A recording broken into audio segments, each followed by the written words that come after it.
Canadian industries and Canadians are bracing for another round of U.S. tariffs tomorrow. But even though we're a day away, the details around tariffs remain unclear. Time for reciprocity, and it's time for a president to take historic change to do what's right for the American people, and that's going to take place on Wednesday. So White House Press Secretary there, Carolyn Leavitt, telling reporters U.S. President Trump is going to announce new country-by-country reciprocal tariffs on April 2nd. That's tomorrow. So for Canada, those are going to be on top of the 25% tariffs already imposed on aluminum and steel and the expected 25% tariffs on auto parts that are not made in the U.S. So for a closer look at what all of this means to you, Ian Lee is joining us from Ottawa. Of course, he's an associate professor at the Sprott School of Business at Carleton University and a regular here on Your Morning. Good morning, sir.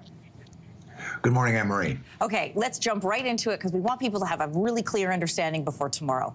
How have the tariffs that we're already dealing with affected Canadian industries so far? The numbers, remember, this is a moving target, number one. Number two, the changes are being announced almost daily. Yeah. Thirdly, there's a lag in the reporting of the data. The preliminary data shows that the tariffs are having the effect that every research piece I've ever read shows. It causes sales to decline because it makes those goods more expensive.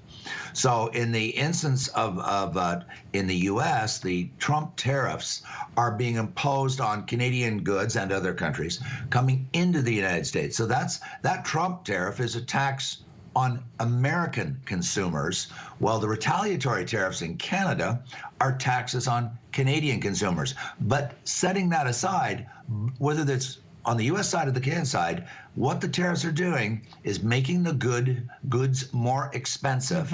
And all other things being equal, when the price goes up, demand goes down, and so purchases decline. So that's what we're seeing is a slowing down of the economy. So let's talk about April 2nd then. I think because there's been so much on again, off again, and talk back and forth, it's hard to know what percent is sitting on what. So what else is expected to get hit, and by how much on April 2nd?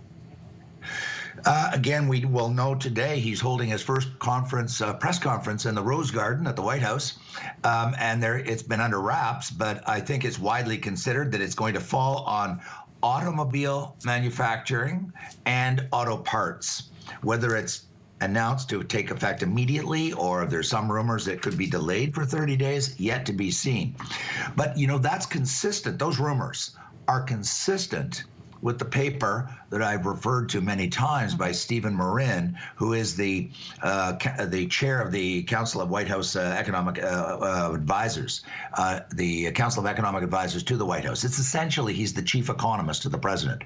And he said that their focus is in bringing manufacturing back to America, to those Rust Belt states that were hollowed out over the last 15 or 20 years. And by the way, those are the states that elected Donald Trump as president. So I think we can conclude that it's really going to be have a disproportionate effect on manufacturing writ large and automobiles more specifically. Here's where it gets a little tricky for people because we've got retaliatory tariffs. He's talking retaliatory tariffs. So let's straighten this out for people. Canada has about $60 billion in retaliatory tariffs in place right now. On March 4th, we put 25% blanket tariffs on $30 billion worth of goods. As a reminder, those were orange juice, alcohol, appliances, and motorcycles. Then on March 13th, we put another 25% on $29 billion in goods. That was in response to aluminum and steel tariffs. Those are our retaliatory tariffs. So what goods are left to retaliate with? Actually, there's over 6,000 products listed at the website.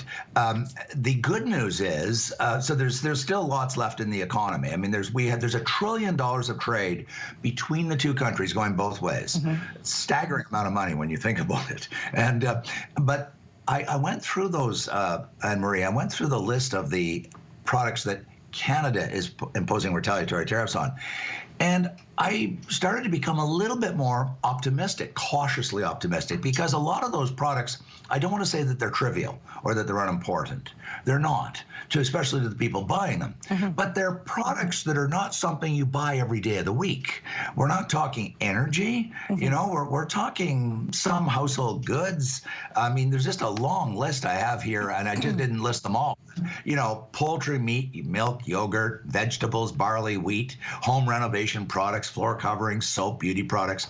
A lot of those products, they're substitutes, either competitor products from other countries that won't be subject to those retaliatory tariffs, or substitutes where there has a product that can perform a similar functionality.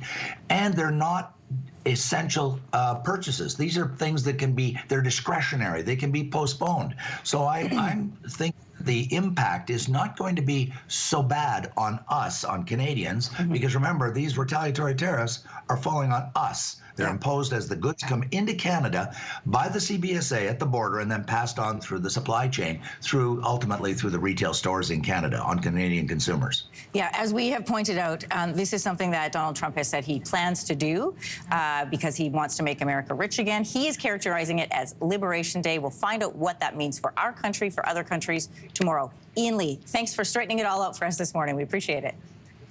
Thanks very much, Anne-Marie. Thank you. If you like that video, make sure to subscribe to the Your Morning YouTube feed, where you can find all kinds of new content posted every weekday morning.